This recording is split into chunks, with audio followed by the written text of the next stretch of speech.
So data link layer and media access is a unit 2 in a computer network. So these are all the topics we are going to discuss in forthcoming videos. The first one is an introduction. The data link layer is a second layer of an OSI model. So these are all the components: framing, physical addressing, flow control, error control, and media access control. Here the nodes and links are used. Communication at the data link layer is performed by the node to node. The two categories of links are available. One is point-to-point link, other one is a broadcast link. Point-to-point link is a dedicated which will connect only a two devices. The broadcasting link is a several devices are connected with each other. So next topic is a data link layer services.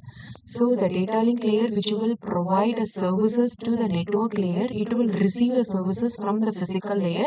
When a packet is traveling, the data link layer of the node is responsible for delivering datagrams to the next node in the path. The sublayer of a data link layer is a MAC layer, that is media access control.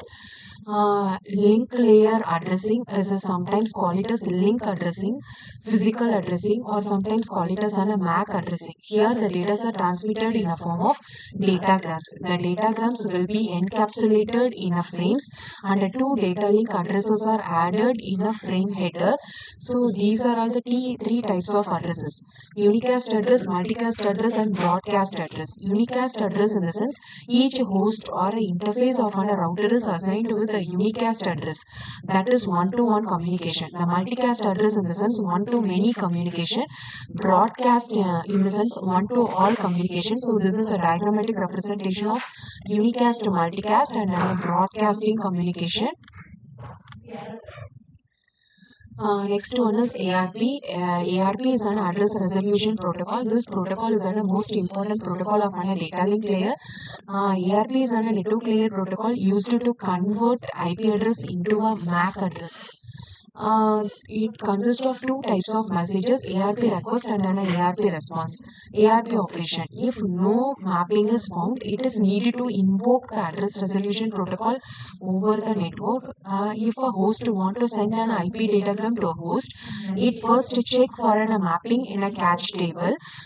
If it does not match, in the sense the host send a response messages that contain a link layer addressing back to the originator of the queue. So this is a diagrammatic representation. The router or a host which are going to initiate a data communication with the connected IP sectors. Next one is an IRP reply. It will receive a reply from any one device at a time. Next one is RARP, reverse ARP protocol. The RARP protocol allows a host to convert its MAC address into a corresponding IP address. So these are all the services of data link layer: framing, flow control, and error control. Framing in the sense the pack the bits of messages into a frames. The data are transmitted in a form of frames.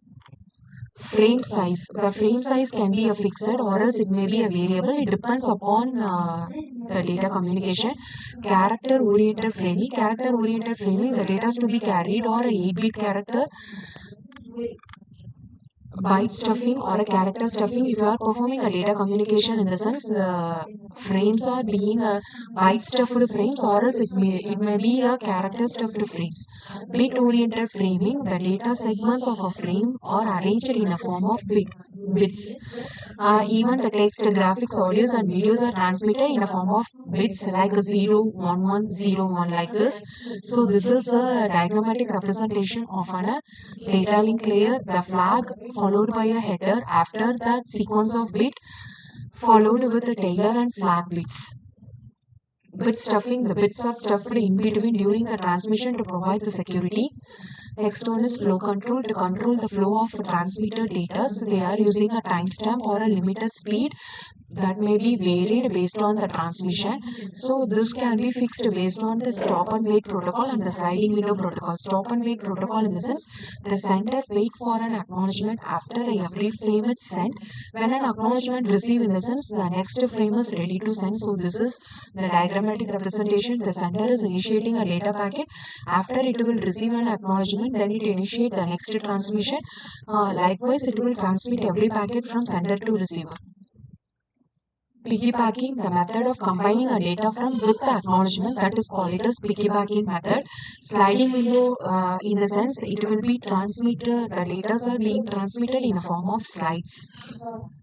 Error control, while the errors are being occurred during the transmission of data, that is also controlled by the data link layer. The types of errors are, it may be a single bit error or a burst error that can be easily detected and rectified.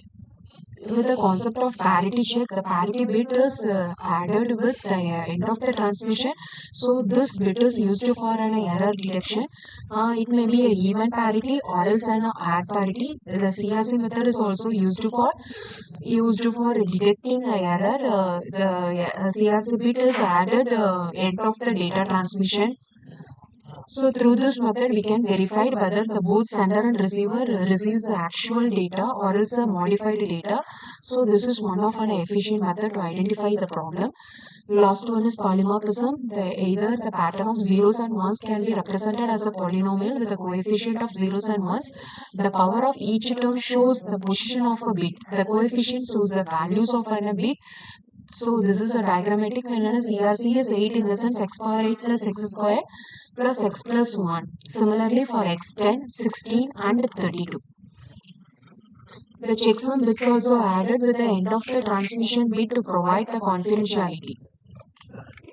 Last one is high-level data link control. It is a bit-oriented protocol. It can be a point-to-point or a multi-point link. It also uses the stop and wait protocols. Thank you.